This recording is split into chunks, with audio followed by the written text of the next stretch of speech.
ओवीज kitchen या recipe चॅनलमध्ये तुमचे स्वागत आहे. तर आज आपण ना मूग डाळीची अतिशय पौष्टिक अशी रेसिपी करणार आहोत. यापूर्वी ना तुम्ही ही रेसिपी कधीच केली नसेल, इतकी भन्नाट रेसिपी तयार होते. व्हिडिओ संपल्यानंतर म्हटलं ना तरीसुद्धा ही रेसिपी तुम्ही करू शकता, कारण की खूप जास्त कमीत कमी साहित्यामध्ये तयार होते. तर चला, थोडाही वेळ न घालवता लगेच व्हिडिओला सुरुवात करूया. 1 वाटी मूग डाळ इथे मी एक 7 ते 8 तास पाण्यामध्ये भिजत ठेवली होती. तुमच्याकडे वेळ नसेल तर तुम्ही एक 4 ते 5 तास भिजत ठेवली ना तरी चालेल. किंवा मग जर ही रेसिपी तुम्हाला सकाळ करायची असेल ना, तुम्ही संध्याकाळी मूग डाळ भिजत ठेवली ना तरी चालणार आहे. मूग डाळ स्वच्छ अशी 2 पाण्याने धुवून घेऊन मिक्सरच्या भांड्यामध्ये काढून घेतली आहे. आणि त्यामध्ये आता आपल्याला सुरुवातीला बारीक रवा ओतून घ्यायचा आहे. रवा बघा, इथे मी अर्धी वाटी वापरला आहे. तुमच्याकडे जर जाड रवा असेल ना तर तो वापरला तरी चालेल. फक्त रवा इथे आपल्याला कच्चा वापरायचा आहे, भाजून घेतलेला रवा वापरायचा नाही. आता मिक्सरचं भांडं लहान आहे ना, त्यामुळे मी 2 स्टेपमध्ये हे वाटून घेणार आहे. पण जर तुमचं मिक्सरचं भांडं मोठं असेल ना तर तुम्ही एकदम सगळे जिन्नस घातले तरी चालेल वाटायला. एक मोठा चमचा दही घातला आहे आणि हे पाणी टाकून अतिशय बारीक असं वाटून घ्यायचं आहे आपल्याला. तुम्हाला जितकं बारीक हे वाटून घेता येईल ना तितकं हे बारीक वाटून घ्यायचं आहे. पाणी फक्त खूपसुद्धा जास्त टाकायचं नाही. आता बघा, पुन्हा आपण हे वाटून घेऊया. जे राहिलेली मूग डाळ आणि रवा वगैरे होता ना ते सगळं वाटून घ्यायचं आहे. यामध्ये ना आपल्याला अजून काही जिन्नससुद्धा घालायचं आहे. इथे मी 1 वाटी भिजवलेले पोहेसुद्धा यामध्ये घालणार आहे. पोहे तुम्ही 5 ते 6 मिनटं भिजत घालू शकता, म्हणजे अगदी छान असे पोहे भिजले जातात. आता जो शिल्लक राहिलेला रवा होता ना तो यामध्ये घालून घेऊया. आणि जे भिजवलेले पोहे होते ना ते सुद्धा बघा यामध्ये मी घालून घेतले आहे. ही रेसिपी ना 2 ते 3 जणांसाठी आरामात होते, अगदी पोटभरीची होते. मुलांच्या डब्याला द्या किंवा मोठ्यांच्या डब्याला म्हटलं ना तरीसुद्धा चालणार आहे. नेहमीची भाजी चपाती खाऊन कंटाळा येतो, तर असं काहीतरी नवीन खायला मिळालं ना तर नक्कीच सगळेजण आवडीने खातात. आणि पौष्टिकसुद्धा आहे. मूग डाळ आहे, यामध्ये रवा आहे, पोहे आहे, त्यामुळे ही रेसिपी पौष्टिकसुद्धा होते. यामध्ये सुद्धा बघा अगदी थोडंसं मी पाणी घातलं होतं आणि हे सुद्धा अतिशय बारीक असं वाटून घेतलं आहे. व्हिडिओ जर इथपर्यंत पाहिलाच आहे आणि थोडा जरी आवडला असेल ना तर नक्कीच व्हिडिओला एक लाईक आणि एक सबस्क्राईब करून घ्या. कारण की तुमचं एक एक लाईक, एक एक सबस्क्राईब हे नवीन यूट्यूबरसाठी खूप जास्त मोलाचं असतं. तसाच माझा हा व्हिडिओ तुम्ही कोणत्या देशातून, शहरातून पाहत आहात ना, हे सुद्धा मला कमेंट करून सांगायला मात्र विसरू नका. इथे पाहू शकता बॅटरची कन्सिस्टन्सी मी तुम्हाला दाखवते. खूप जास्त पातळसुद्धा बॅटर नाही आहे आणि खूप जास्त घट्टसुद्धा नाही आहे. आता बॅटर छान असं हलवून घेतलं आहे मी चमच्याने. नंतर यामध्ये चवीनुसार मीठ घालायचं आहे. मीठ घातल्यानंतर पुन्हा मी बॅटर छान असं मिक्स करून घेते. बॅटर इथे आपल्याला ना खूपसुद्धा पातळ करायचं नाही, त्यामुळे सुरुवातीलाच पाण्याचं प्रमाण हे तुम्ही कमी घाला. आणि जर मग नंतर न पाणी कमी वाटलंच तर एक्स्ट्राचं पाणी यामध्ये तुम्ही घालू शकता.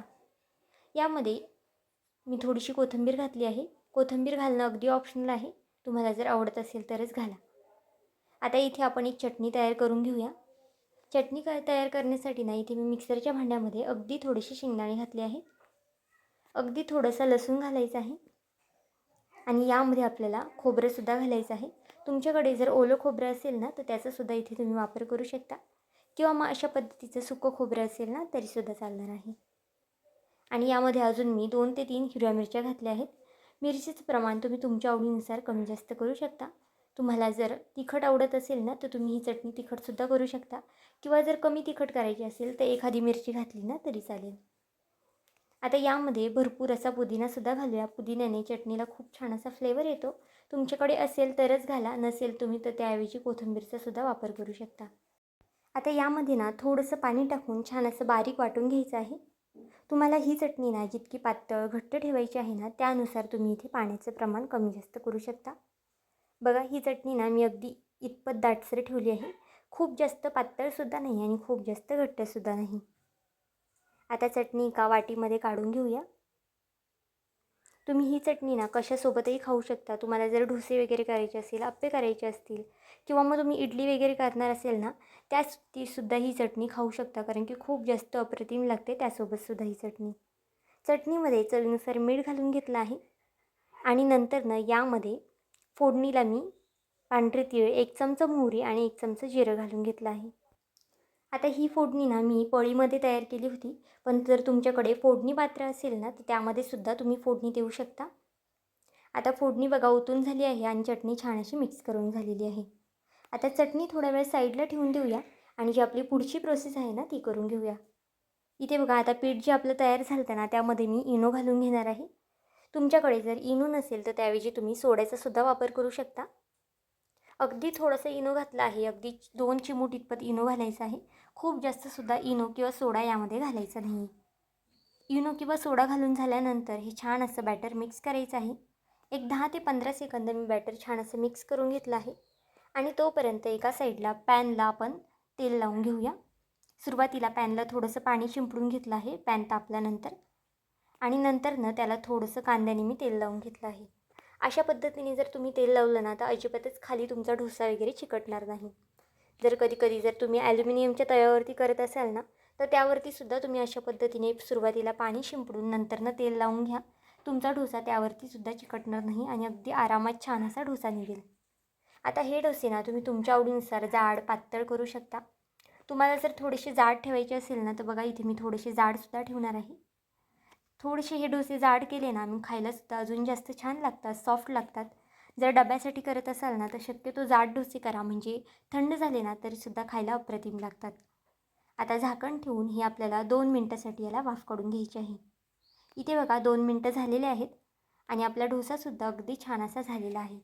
खालच्या साईडने सुद्धा अतिशय छान अशी जाळी पडलेली आहे. साईडने थोडंसं तेल लावून घेऊया. तुम्ही तेलाच्या ऐवजी तुपाचा सुद्धा वापर करू शकता. आणि बघा पहिला डोसा असून सुद्धा ना अजिबातच खाली वगैरे चिकटलेला नाही आहे. अगदी आरामात हा डोसा निघतो. मुलांना कधी डोसे खाऊशी वाटतात आणि आपण नेहमीचे जे डोसे करतो ना तांदूळ डाळीचे ते भिजायला पीठ 1 ते 2 दिवस लागतं. त्यामुळे त्यांना अशा पद्धतीचे इन्स्टंट आणि पौष्टिक डोसे करून द्या. खायला खूप जास्त अप्रतिम लागतात. आता बघा एक साईड याची मी पलटी करून घेतली आहे आणि दोन्ही साईडने थोडीशी मी भाजून घेणार आहे डोसे. तुम्हाला हवं असेल ना तर तुम्ही एकाच साईडने भाजले ना तरी चालेल. आता दुसरी साईडसुद्धा पलटी करून घेऊया आणि इथे बघा अगदी छान असा आपला हा खमंग असा डोसा तयार झालेला आहे. नक्कीच एकदा या पद्धतीचे हे डोसे करून पहा. तुम्हाला एकदा केले ना तर तुम्ही आठवड्यातून 2 ते 3 वेळा नक्की कराल, कारण की करायला खूप जास्त सोपे आहे आणि कमीत कमी साहित्यामध्ये सुद्धा तयार होते. आता अशाच पद्धतीने बघा दुसरासुद्धा डोसा मी करून दाखवते. तुम्ही याचे ना आप्पेसुद्धा करू शकता किंवा मग छोट्या याच्या इडल्यासुद्धा करू शकता. अशा पद्धतीचं बॅटर करून ना तुम्हाला हवं असेल ना तर तुम्ही याचे उत्तप्पेसुद्धा करू शकता. तुम्हाला जी रेसिपी करायची आहे ना ती याची करू शकता.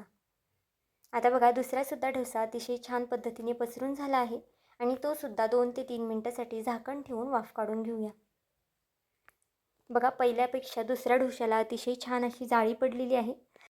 जर तुम्ही पिठामध्ये इनो किंवा सोडा घातला नाही ना तर मग अशी जाळी पडणार नाही.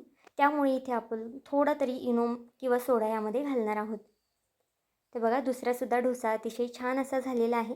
अशाच पद्धतीने सगळे डोसे तयार करून घेते आणि नंतर तुम्हाला दाखवते.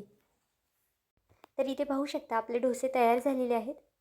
अगदी सॉफ्ट झालेले आहेत आणि खायला म्हणाल ना तर खूप जास्त अप्रतिम लागतात. आणि पाठच्या साईडने सुद्धा तुम्ही पाहू शकता इथे अतिशय छान अशी याला जाळी पडलेली आहे. मुलांना जर कधी इन्स्टंट डोसे खाऊशे वाटले ना तर नक्कीच अशा पद्धतीचे हे हेल्दी पौष्टिक डोसे त्यांना करून द्या.